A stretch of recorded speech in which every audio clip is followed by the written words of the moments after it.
15 minutes in, 90 minutes remain. No solves yet. All prizes remain up for grabs.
right, we have our first solve here at minute 76.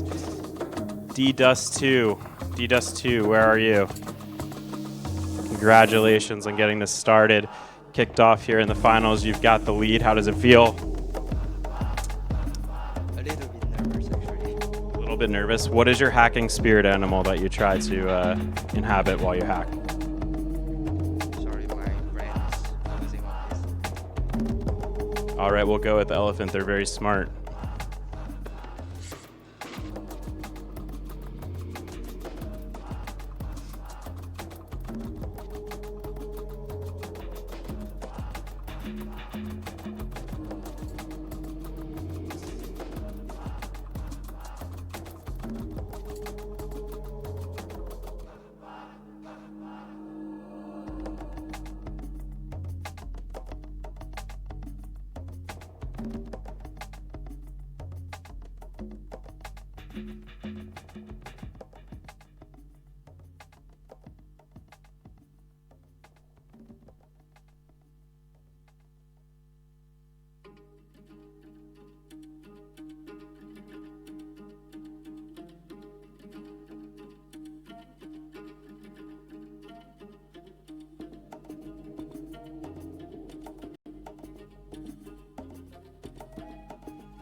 Second solve, NP Hard. We've got 2 people up on the leaderboard to take the top 2 spots so far with 72 minutes left. NP Hard, where are you? Remind me. All right. Good work. What did you eat for breakfast that's making you so successful today? Power of corgi. All right, love it. Power of Corgi, and the shirt says it all. Let's see who can jump into the number 3 spot. I'm betting it's happening soon, and then it's going to be a race so you could finish the next 2 challenges.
In the leaderboard, third solve, looks like they went with a different challenge to start. So one, now in first place, currently poised for $10,000 rewards. We've got DDoS2 in second place, currently poised for 7,500 rewards, and NP Hard for 5,000 in rewards, currently as it stands.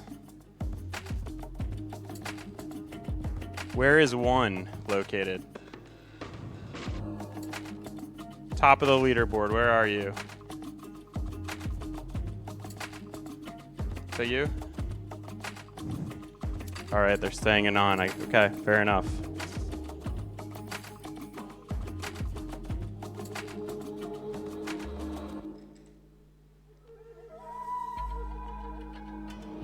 $65 minutes remain.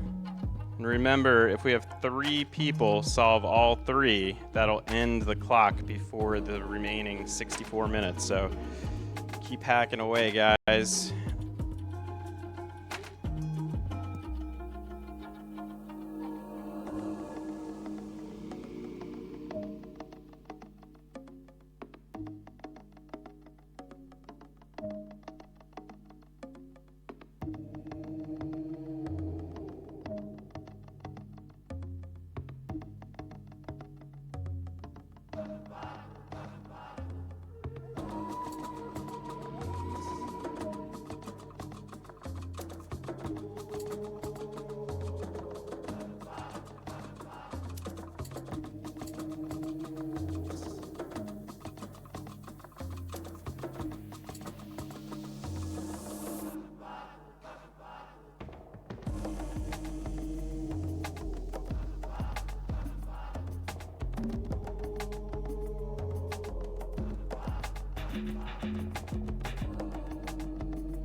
One hour remaining. 1 hour remaining.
Got a real race for the prizes now, Rage. Congrats for getting on the board. We've got 3 folks who have solved one particular challenge, and then 1 at the top of the leaderboard who solved a different challenge. So wide open for who's going to get the rewards. But again, as it stands now, we've got 1 taking home $10,000 in addition to their winnings already.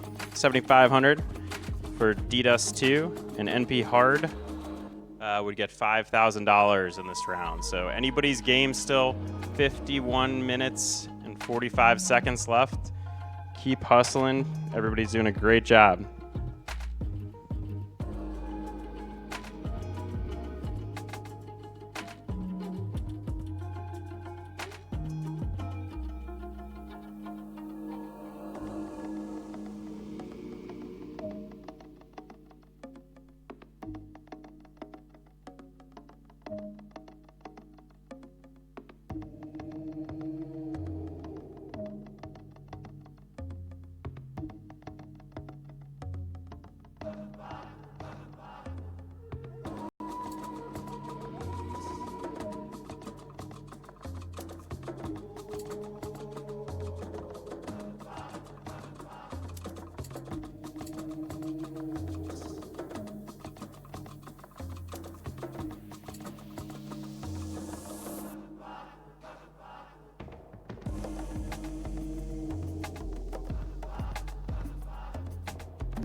Another update to the leaderboard. One pushing ahead by solving the second challenge. So on their way to possibly capturing the $10,000 grand prize.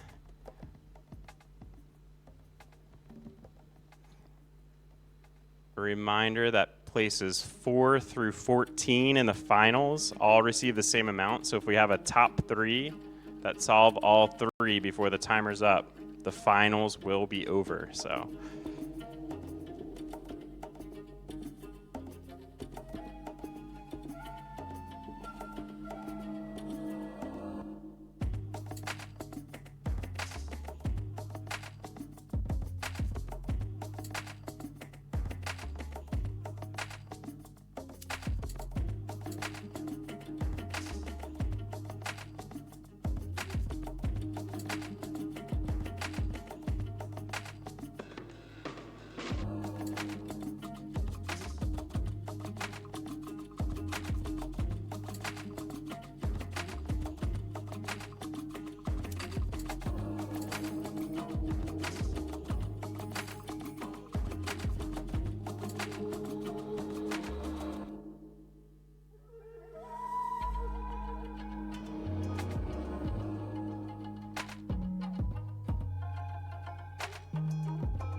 welcome to the leaderboard, Mage Intern. It's heating up. Who can get into those top 3 spots for the big prize money? 47 minutes to go.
Bill joins the leaderboard in position 2 to shake things up a bit in the top 3. MP Hard drops to number 4. So good work, Bill, getting in there for the $7,500 spot as of right now.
Welcome to the leaderboard, Slipper.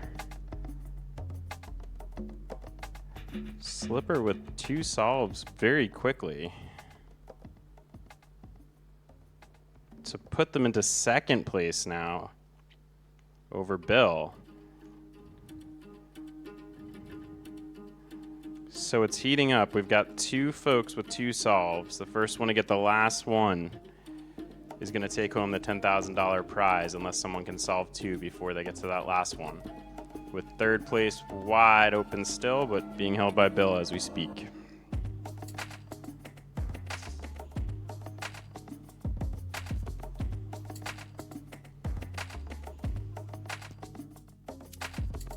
Just under 40 minutes left of the final round. Coming into it before, in case it ends, as people start to solve things, I want to give a big thank you to the Ethereum Foundation. I want to give a huge thank you to our friends here at Friendly Maltese Citizens putting together these awesome challenges. We appreciate all the hard work you did on that. And then we also want to give a huge shout out to the upcoming Ethereum Protocol Attackathon with rewards up to 1.5 million and the wonderful support that we've all received from Bybit, Wormhole, Arbitrum, The Graph, GMX, and Base. But thank you again to Friendly Maltese Citizens. You guys did a great job to create a great event. So keep it up, everyone. Keep your heads down. Coming in the home stretch here.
30 minutes remaining. 30 minutes remaining.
Only change to the leaderboard we have is Bill getting a second solve a few minutes ago. That means that our 1, 2, and 3 right now are all racing to get that third solve. First one to do it gets the $10,000 grand prize. Coming down to the wire, we got 22 minutes left. 3 people in the driver's seat to stay in 1, 2, and 3, and plenty others behind who can certainly get up there as well. So keep it up. Let's see what happens.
All right, players, we have 15 minutes left, and as a token of my appreciation for letting me bother you all day while you're trying to focus, we will release a hint right now to see who could try to take home the prize in the last 15 minutes.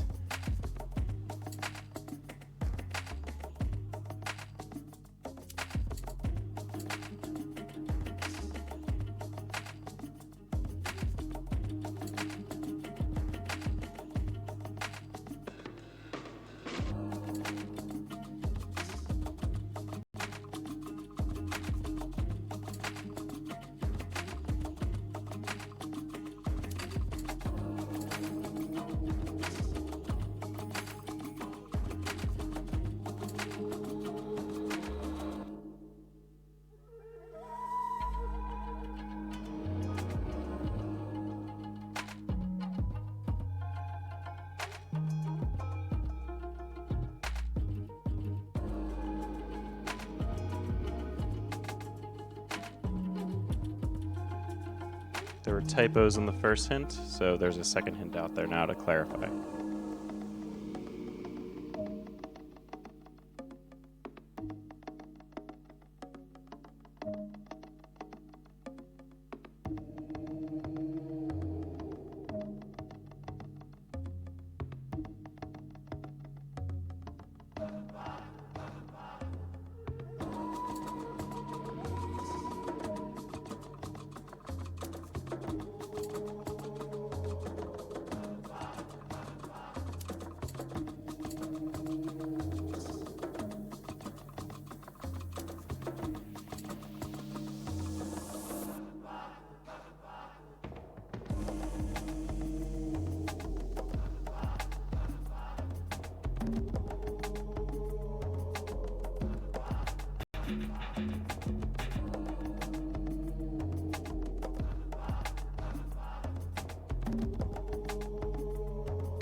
As it stands now, we still have one in first place with $10,000 prize. As it stands now, $7,500 to Slipper if things stand as they are, and Bill would take home $5,000. The rest of the pool up to the rest. However, it does seem that if there's one solution to one of these, to one of the ones that has not been solved yet, that person can easily jump into first place if there's no other solvers. So anybody's game in this room in the last 12 minutes. Good luck.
10 minutes.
5 minutes remaining, but we can now say with confidence that Slipper is the inaugural champion of the Devcon CTF and will take home the grand prize of $10,000 in addition to what he's already made today. So $10,000 plus what he's already made and the physical gift we'll be giving him. Huge hand for his work today. There's still a few minutes left to see who can take the other spots because it's wide open with one more solve for pretty much anyone on the board right now.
Five seconds. Will anybody be able to get a solve in?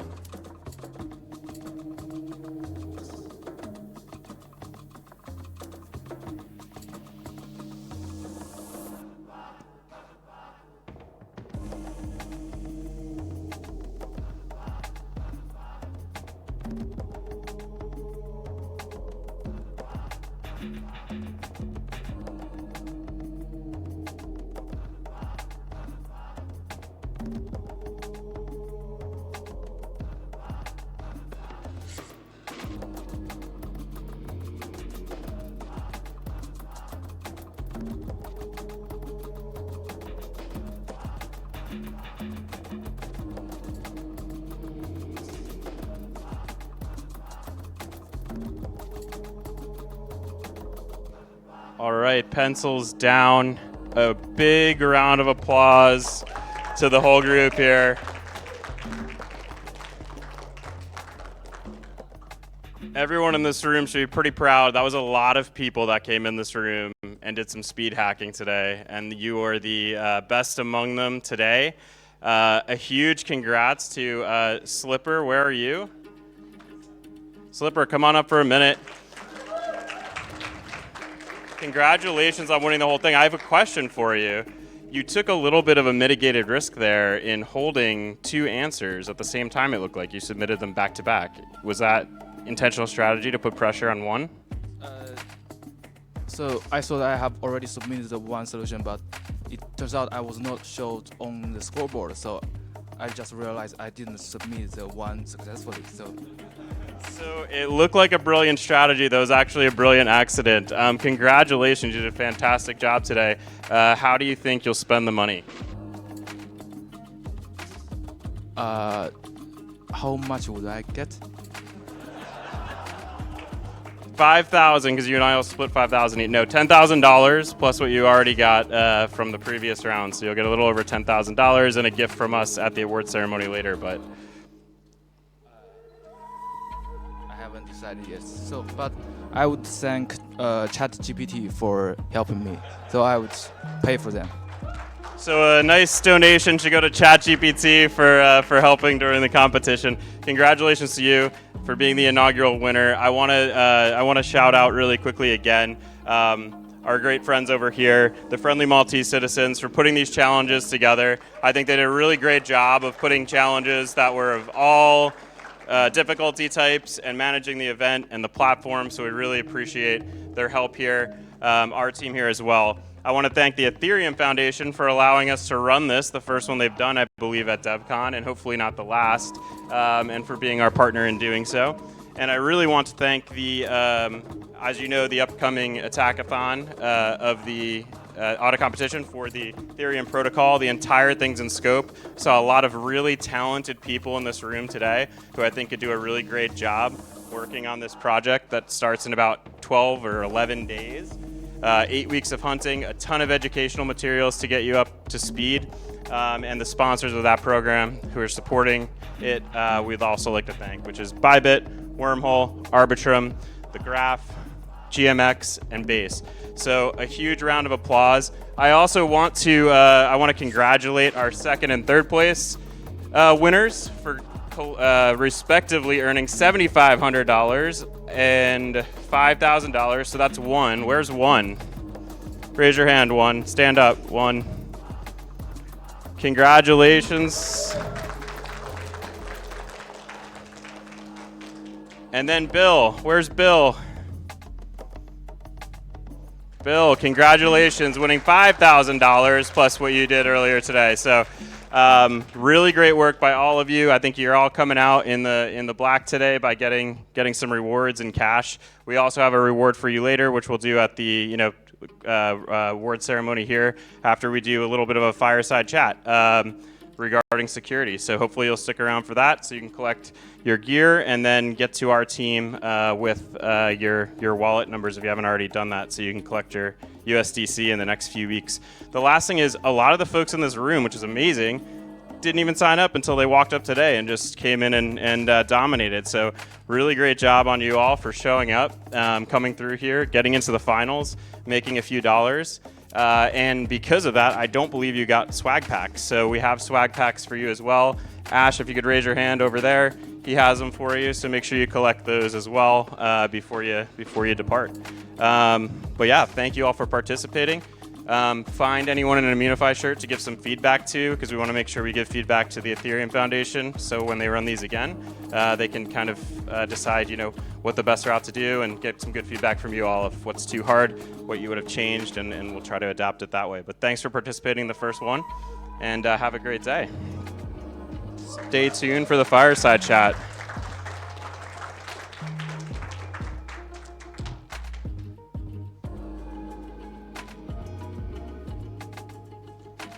Thanks, gentlemen. Really appreciate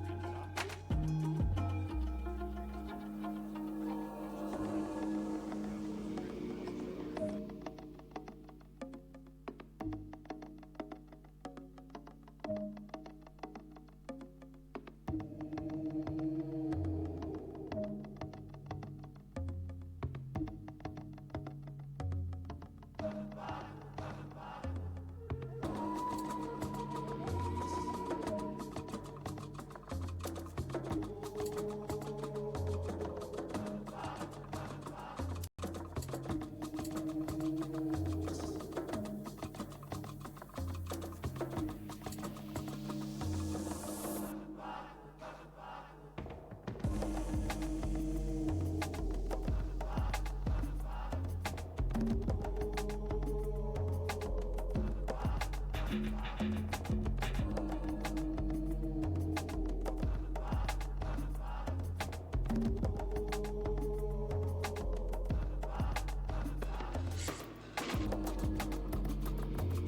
All right, we'll start the fireside chat here in about 3 minutes, folks.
right, folks, we're going to get started here in a minute. If we could actually just get folks to sit down to the left or the right and not in front of the camera, that would be great.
Just a reminder to all finalists who just participated.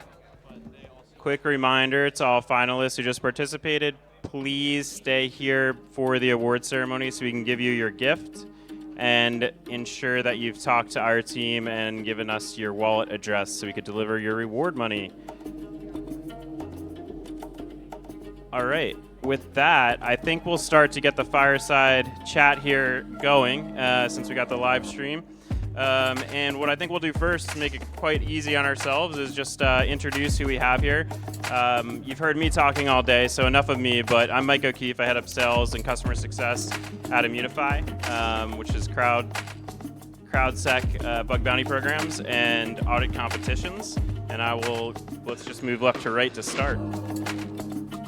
All right. Hey, everyone. My name is Michael Llewellyn. I'm the head of solutions architecture at OpenZeppelin. I focus a lot on working with our security audit team with some of our top clients, working on kind of weird, out of the ordinary sort of audit requests, maybe things that are outside the EVM, and then also do a lot of work on security operations for DAOs, security councils, and lots of other very particular things for the industry.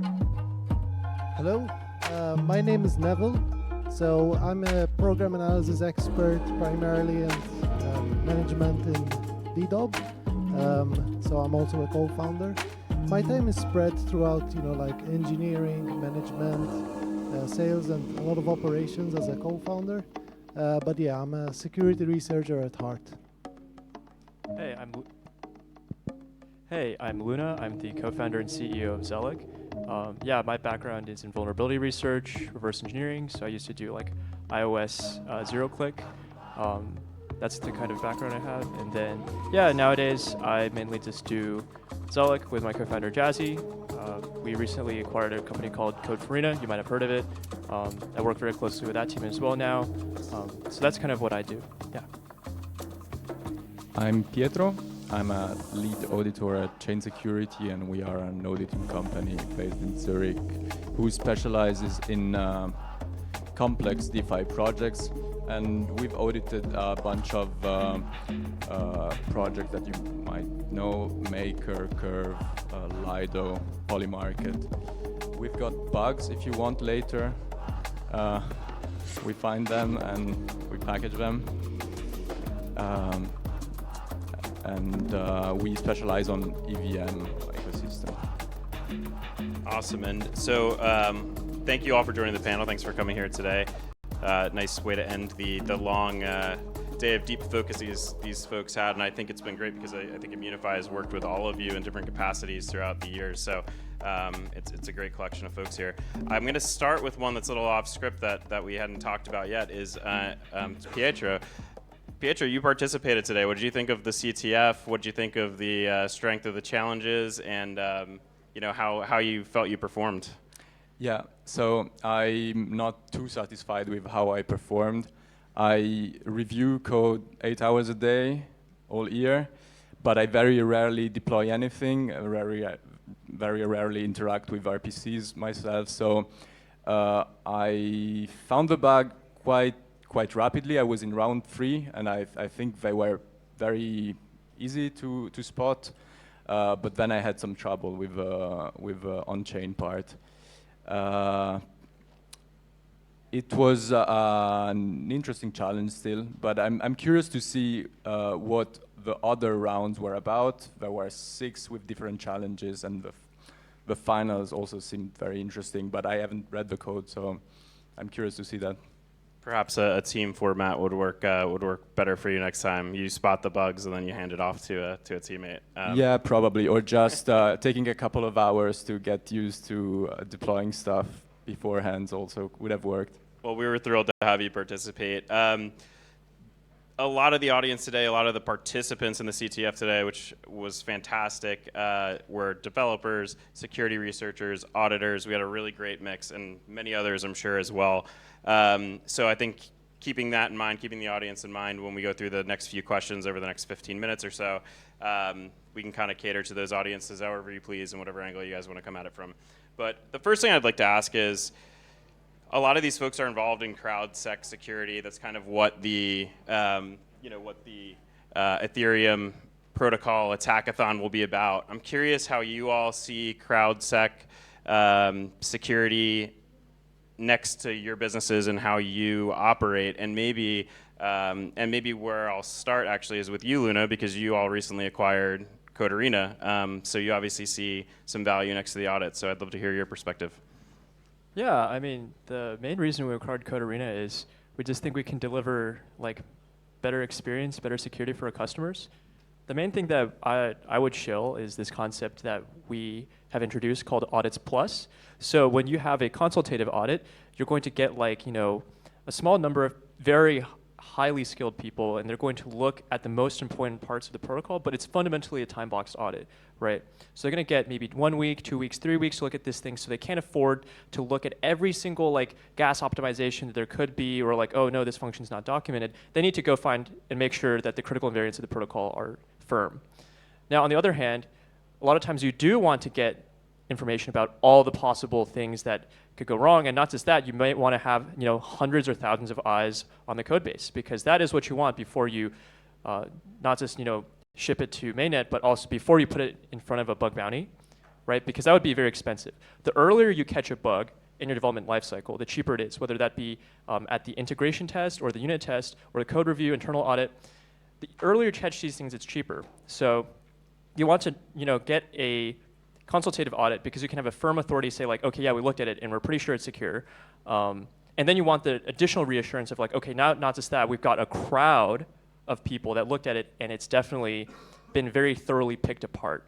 So because of that, we think that consultative audits and competitive audits or crowd security, these two go hand in hand in creating something that's extremely high assurance. So that's kind of what we think. We think that crowd security is very important. Yeah, that's why we acquired Code Arena. Wonderful. I'll open up to the rest of the panel for anyone that's got a response to this question as well. Well, this kind of security is really, really effective, and it's really enabled by the community. I mean, listen, everyone is motivated to learn new technologies, make a name for themselves, and also do the right thing, and finally make a little bit of money. And especially for bug bounties, which is the last line of defense. I mean, having participated in bug bounties myself, I feel that you are highly motivated, like to spend a whole night looking for a bug or something like that. So yeah, it is highly effective, in certain contexts, but it really depends who's there, looking at your code. To be fair, white hat program is the last line of defense. Right, but that's something that I wouldn't do because of legal issues and things like that. Sorry, I was just posting. I can't help myself. Pre-deployment, post-deployment, yeah. It's a model we definitely seen a lot of our clients start to work with. Like we do mainly consultative audits / private audits, lots of different names for it, but it's something that OpenZeppelin's been doing since like 2016. We expect to continue to do it. We expect to continue to see demand, but we've definitely seen a lot of clients that are like specifically integrating us into a broader process where we're typically doing a private audit or consultative audit, and then they plan to later go to a crowdsourced competition. So it's good from the perspective if we did, by some chance, which is always some chance, miss something, like there is additional layers of security that are going to potentially catch that. So it's not all on us, and potentially there's several private audits as well. And then afterwards, we've actually found ourselves working more and more with clients in the fixed review process of competitive audits because of the fact that you can't have a lot of issues coming in, even if they're low, that could be applied to the code base, and having someone who's already seen that code base and picked it apart a bit can help with the fixed review process as well and ensure the code is as secure as possible before it goes to mainnet. So yeah, I do expect this is going to be a model that continues to grow, and there's going to be probably a lot of coordination between both private and competitive audits and the ways that clients use them. Yeah, so we work with traditional audits, but we also recommend a competitive audit if you can also afford it. And we have seen the class of bugs that are code are not necessarily the same between the two. Competitive audits don't guarantee that you will have good people, but in generally, you have a high probability that people who are skilled at what you're doing will look at it, and they will find specific things in which they are very proficient. What we do is really more trying to cover everything, and we try to give guarantees in the sense that we know what we understand and we know what we don't understand at the end of an audit. With a competitive audit, it's harder to know what's been seen and what's not been seen. Yeah, and one thing we really like about the collaboration between close collaboration between an audit firm like Open Zeppelin, Chain Security, or Zelic, for example, and a competitive audit is that, for example, you do the private audit, and then the researchers who are assigned on that private audit, now they have a very high context understanding of the code base, and they can prepare the notes that then arm or equip the community auditors to be even more effective than they would if they had just been going in blind, so to speak. They can be like, hey, watch out for these parts. These parts are especially important to check, but of course, don't let that rabbit hole you. One more thing I'd add is if you start with a private audit first, you're more likely to be told you're not ready, go back and try again, as opposed to a code competition that's just going to say, all right, it's payday. So probably do the private audit first. And then So 400 true. issues. So true. Excellent point. So I'll skip around a little bit, especially for the audience who I know is here since I surveyed them earlier. Particularly for developers, what are some of the best practices you see as auditors that you wish were more widely adopted, and why do you think they may not be widely adopted? So I think developers often think about security in a later stage of a project, and they're not thinking about their code in an adversarial way from the get-go. They should do more code reviews, internals. They should do more internal audits in a way where some part of the team tries to break the protocol. I think this is very useful. Yeah. Two things you can do today to improve your security is 100% code coverage. I know you guys out there, you guys do not have 100% code coverage. I know. And the other thing is write your functions. I read this great blog post by, I think it was Nillian. I think they're totally right. You should do function requirements, and then checks and variants, and then protocol invariants at the end. So you should just assert that if you have like a CFAMM, just assert the constant function is still constant at the end, or like the whatever is solvent, that kind of thing. If you just throw in a bunch of assertions at the end, it can just kill a lot of attacks, or at least mitigate them. What might have been a crit might now be a medium. Yeah, so one other thing that I wish people do a bit more is more static analysis and more formal verification. We don't see this as much, probably because it's like a little bit hard to use some of these tools. Also, these tools haven't evolved, haven't benefited from enough money for R&D at this point. and also like the underlying language changes so much, so it's hard to make them really, really spot on. But yeah, it might also be a cultural thing, and it's also like this is like offloaded towards the auditors. So the auditors do use these tools, but like the developers themselves don't use them as much currently. Yeah, I definitely put like a big plus on invariance and just like doing it throughout the process, like both defining them, building a threat model around it, testing against it, and even when you're going to production, like monitoring and looking for like flaws in the invariance occurring later. Another thing that I think doesn't happen nearly as enough is like for people to include the access control and deployment process and other things, like if not in the scope of the audit, then at the very least like being very thorough about how that's going to impact the code. I mean, we have actually seen things that we were basically putting down as a critical vulnerability because we saw in the documentation about how they were going to deploy the code in a way that like that was basically going to wreck them. And they actually were arguing with us saying like, oh, it's not in the code. I'm like, well, no, it's in the docs that was in the code that was in the scope, and it would have wrecked your protocol, so we're going to count it. So I think like people including the deployment process as almost part of the code and scripting it and being very careful about how the keys that are signing the deployment's being done, using a multi-sig or something else to handle that process. And yeah, never putting yourself in a position where some EOA key on some developer's laptop is hopefully not going to get phished and wreck the protocol. And I wanted to add on to what Pietro had to say. Like, it is true, I think all of us will empathize with the fact that a lot of teams, essentially, this is very common, and I totally understand why they feel that way, because they just need to go to market. They think of security in like a, oh, we'll just do it at the end kind of way. But that's really bad. It's actually more expensive. It's more slow, because you're going to get an audit by one of us, because all these people here are very good firms. And we're going to tell you like, hey, your design does not work. You're going to have to rewrite this entire component, come back in 2 months after you've rewritten it. So before you thought you were going to launch in December, and now you're launching in March. So it's like tax planning. It's like post hoc tax planning. It doesn't work. It's really bad. You should think about your security as you are building your protocol at the design phase. Yeah. Yeah, and something you said earlier is the biggest ROI splash you're going to get is catching that stuff to the left of the audit beforehand, which is not as sexy as the bug bounty business or just giving it to the auditors or all of that stuff. But yeah, I equated it to like the job of Homeland Security, right? Like the best job you do to the left of the audit is never going to be talked about, but it's the highest ROI and the highest, most difficult to calculate.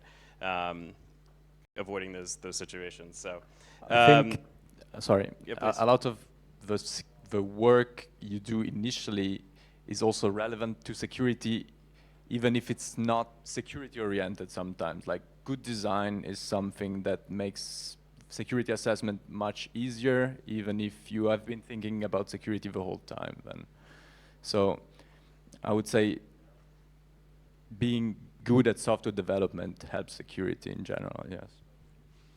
That dovetails nicely into another question I want to ask the panel here, and then maybe we'll have time for a question or two from the audience if they have some, which is, talking to some folks here today who are developers early in their projects, sometimes some of them being first or second time through this process. What's the best piece of security advice you can give them at the earliest stage of their journey of creating something new?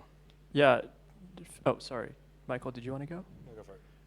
Yeah, like figure out what you want your protocol to do and what you want it to not do, and write them down, and then like look at them while you're developing your code, and then add tests for them, add assertions for them.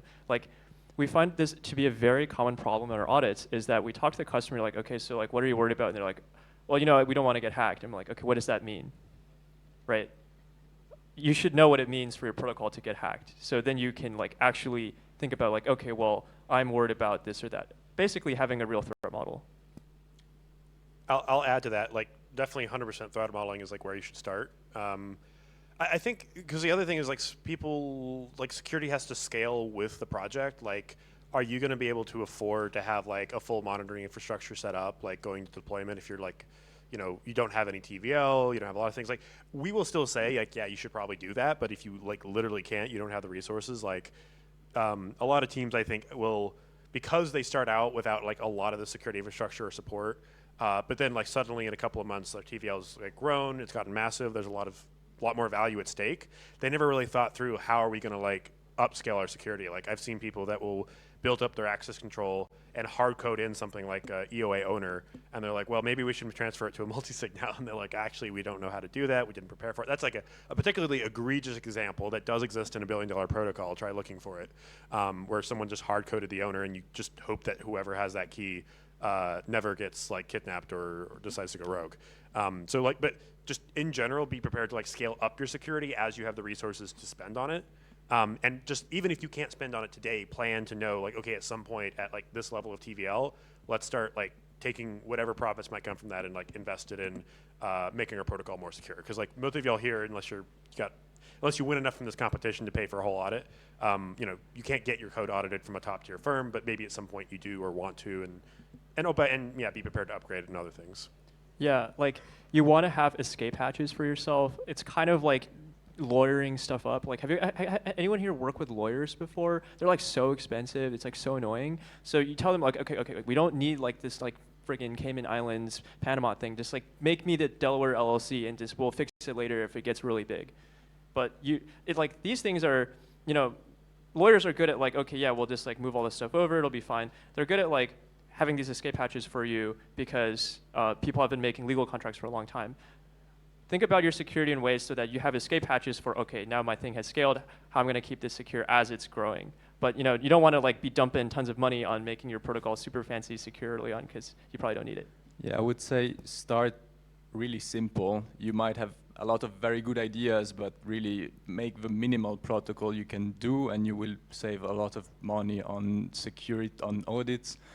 Reuse valid components that have been audited previously and understand how they work, and the audit process will be much simpler for everybody.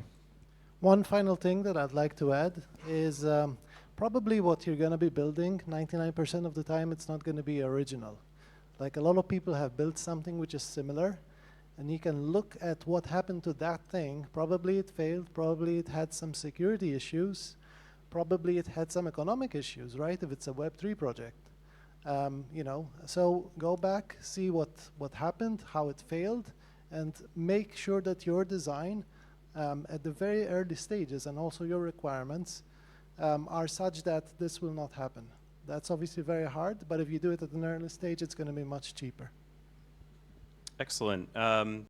Any questions from the audience? Any that we could squeeze in one or two questions if people have it?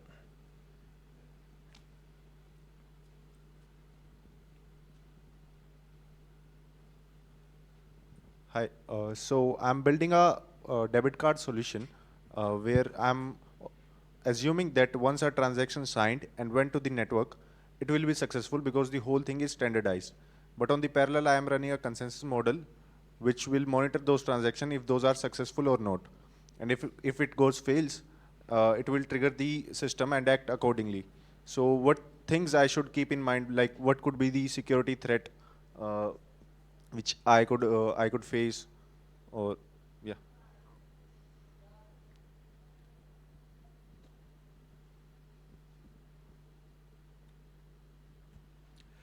So just to understand it, you're trying to build a system where someone signs a transaction, submits it, it succeeds or fails, and this is just for like a normal payment. So what we are trying to do, we are providing the transaction time to 4 to 5 seconds. So once the transaction is signed and sent to the network, we assume that that will be successful. But on the parallel, we are running a consensus model that will monitor those transactions and build a consensus that transaction is successful or not. If it's successful, we are good to go. But if it fails, we will trigger the system, and that system will act accordingly. Like if it fails due to network congestion or some logic error or something. So what other things I should keep in mind? Like what other like scenarios of which transaction could fail, or how? It's hard to say exactly because I think there's a lot more I would need to know about the system, but just off the top of my head, I would say there could be an instance where like the way that you're like the node that you're monitoring it from is somehow down, or like I guess be prepared for whatever infrastructure you're relying on to be able to confirm success or failure. You have like a backup plan if it goes down, or you're able to like ensure that someone isn't able to exploit that. Making some very general assumptions here.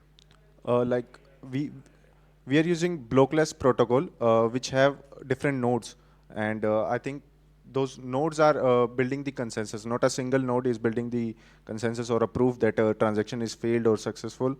So I think that wouldn't be the case, but there could be something of which I should be aware about. Again, I'm trying to second guess about how your system works, but one of the things that comes up is whether the consensus algorithm has a finality gadget, whether you can actually tell whether a transaction has been finalized or not, because otherwise you'd need to wait a lot more time than 4 seconds. 4 seconds does sound really, really low, though. Thank you. Time, one more question if anyone in the audience has one. One question over to the left there.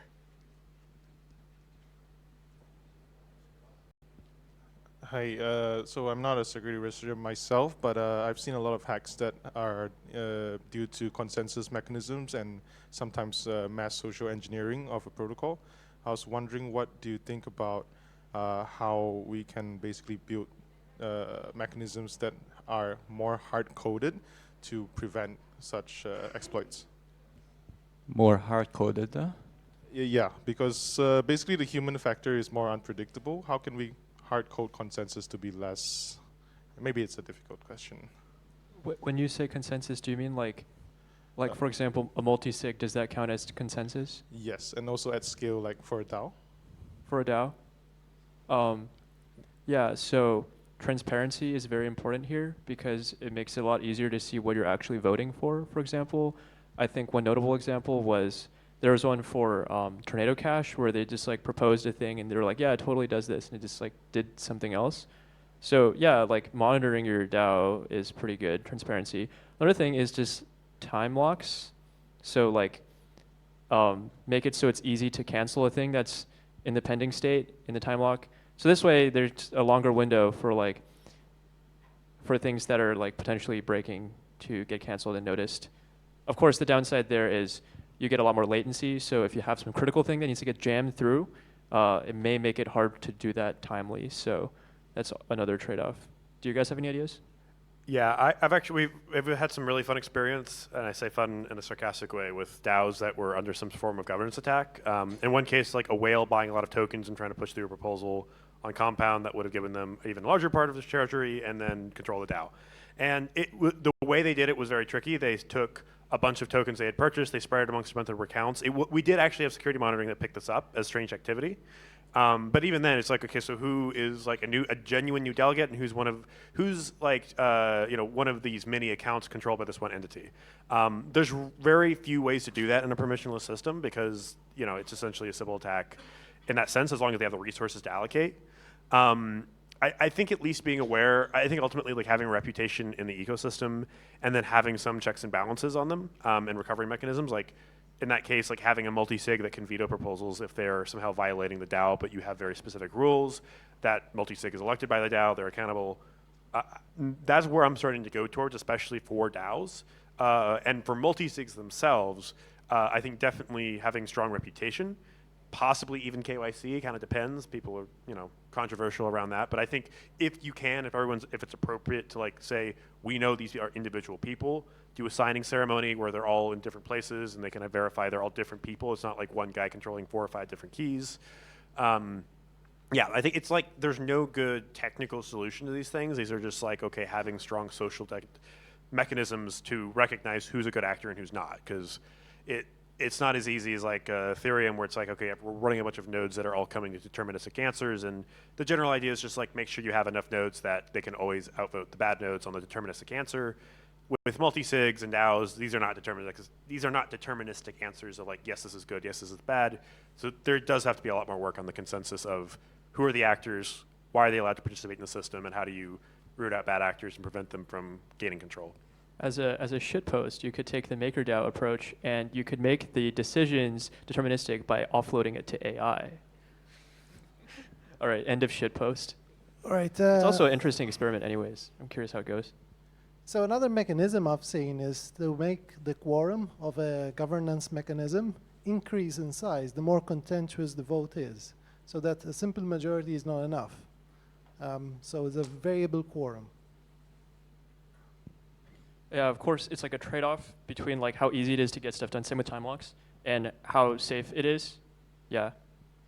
I mean, on one end of the spectrum is just everything's hard-coded. On the other end of the spectrum is just like whatever goes. Yeah. Any other final comments from the panel here today? And I know we're a little bit over time, but I want to thank you all for joining. For anyone in the audience who hasn't had an opportunity to work with either Immunify or any of these firms, these are some of our favorites in the industry. There are many others that are great too, but I was really happy to put together a panel with this group because it's really great. Can't go wrong with anyone sitting up here. Any last words, panel? I think everyone on this panel is really awesome. Likewise. I agree. Very nice of you. Thank you all for joining us. Really appreciate it, and hope everyone has a great rest of the week. And with that, I can let the panel go, and I think we owe some rewards to our CTF participants today. Thank you all again.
Close out the day, we have here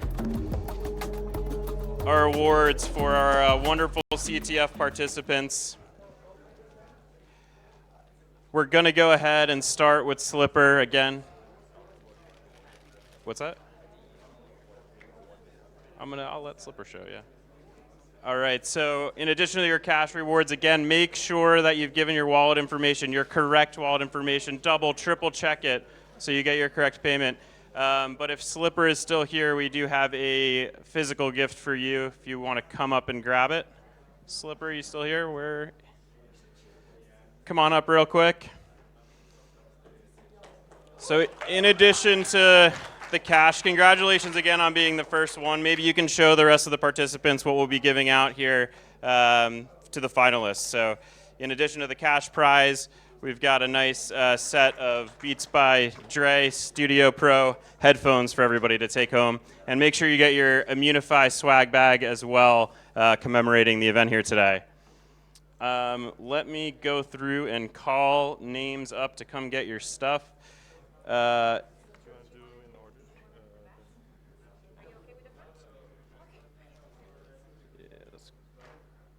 It's fine. It's all right. Don't worry about it. I'll just go. All right. So I'm going to go in a random order now, just because my spreadsheet's a little screwy. Oh, perfect. Wait, no, something's wrong.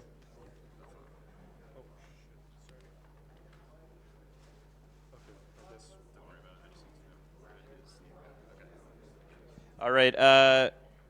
Billy, is Billy here? Billy, come on up. Receive your gift, or I can bring it to you. Billy, here you are, sir. Congratulations. A great job done by you today. Chain Security also left a little bit of swag here too, so feel free to grab something there.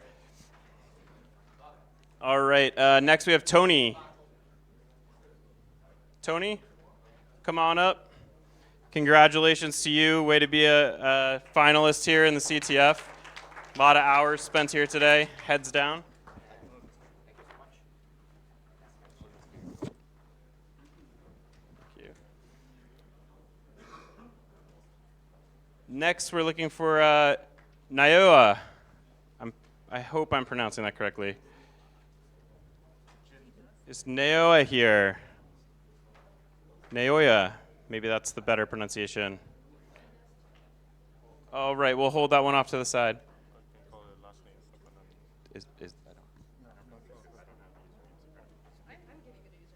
But are you sure that's a correct one? Yeah, this is from Mixi.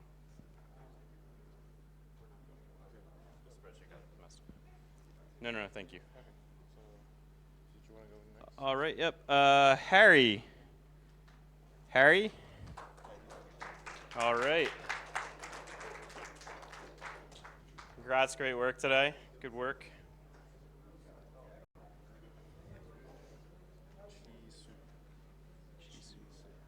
Chisu. Great work.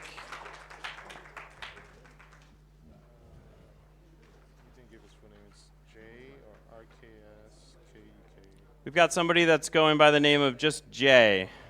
Jay. The email is RKSKEK and some numbers. Oh, you got one right. Okay. So that's okay. It's all the same. It's fine. Yep. So that means we're missing a bill still then, right?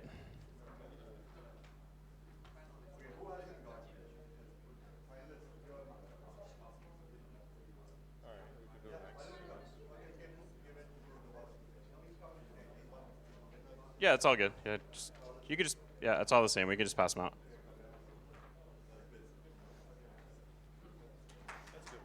Great. All right, perfect. Rage next. Rage. Rage, I love the hat. Good work.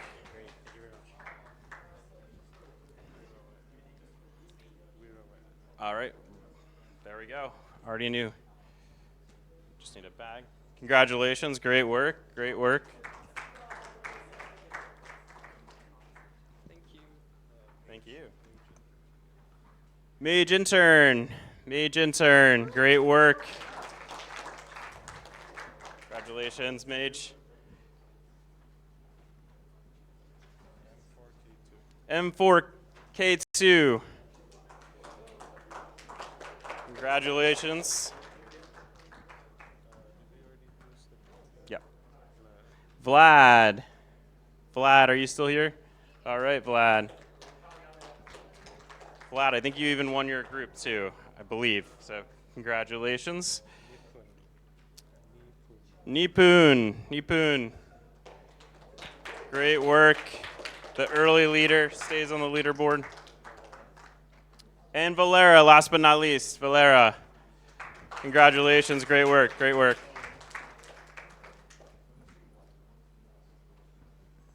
Once again, thanks everybody for coming through. Thanks for participating in the CTF. I know it was a lot of hard focus work in one room all day. Please look forward to the $1.5 million Ethereum protocol attackathon that will be hosted soon, and with the sponsors for that program. And again, a big thanks to the Ethereum Foundation for allowing us to run this event here at Devcon and the Friendly Maltese Citizens.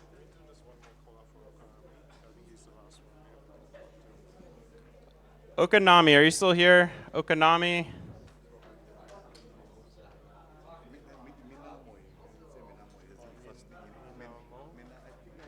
Minamoy?